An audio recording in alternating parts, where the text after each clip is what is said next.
That result was an excellent result. When we used to work at St Ives for WMC and Goldfields, we had a policy that where we thought something could be open pittable, we'd look at what would potentially drive the pit, and we'd make damn sure that that material width and grade was there. So that drill hole, 16 at 2.94, sat between, I think, 18 at 5.3 to the left on the cross section, and about 25 at 2.8, and we put one hole right in the middle. So we got good width at the same grade.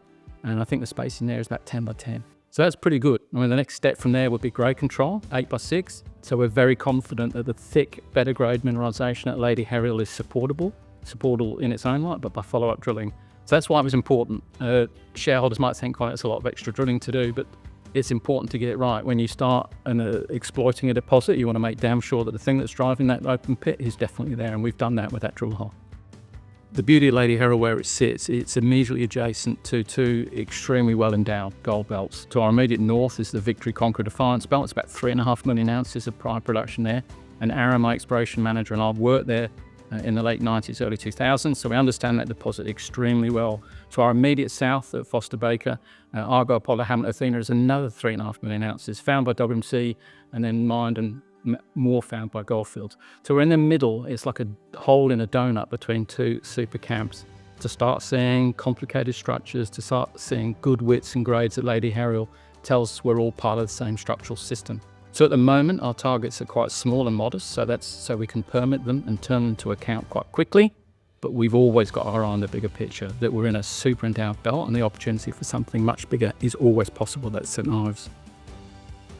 Again, St Ives Kambalda, it's an amazing district. One of the world's best nickel belts, certainly one of Australia's most prolific gold belts. And the beauty of where we sit on granted mining tenements. And as we said with our nickel deposit, we didn't need any capital to build a plant.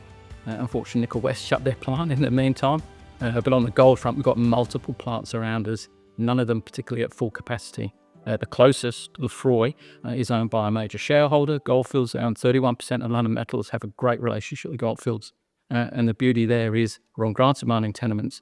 Permitting is reasonably straightforward, and we don't need any capital for like infrastructure in terms of haul roads. It's all there, and assuming they take up ore in the future, it's happy days for shareholders. Very low capital hurdle to get going. Near surface, high grade, thick, low strip ratio deposit. It's a pretty first class outcome. So we're busy drilling, as you say, diamond holes at the moment. They've got a dual purpose, metallurgical, as you said, and geotechnical. We show with Baker. We took Baker from discovery, first drill hole, through to a fully permitted deposit in around 2 years. And our technical definition of our resources on the nickel or the gold front, we pride ourselves on doing a thorough job properly. So we'll use that core, we'll do geotechnical work. It'll be quite a shallow pit, one would expect, because we're quite close to surface, but we'll still do the geotechnical work. And obviously, because we won't be building our own plant, we'll need to demonstrate to the party that takes our ore what the metallurgical parameters of our deposit is. I'm fully confident that it should be free milling. We're in the middle of a very well understood metallurgical gold district in terms of St Ives. I personally have mined a lot of ore bodies at St Ives, and they've all been metallurgically quite straightforward, but we still have to demonstrate to that third parties. So this core is another step in de-risking Lady Herial and further understanding the technical parameters of our deposit.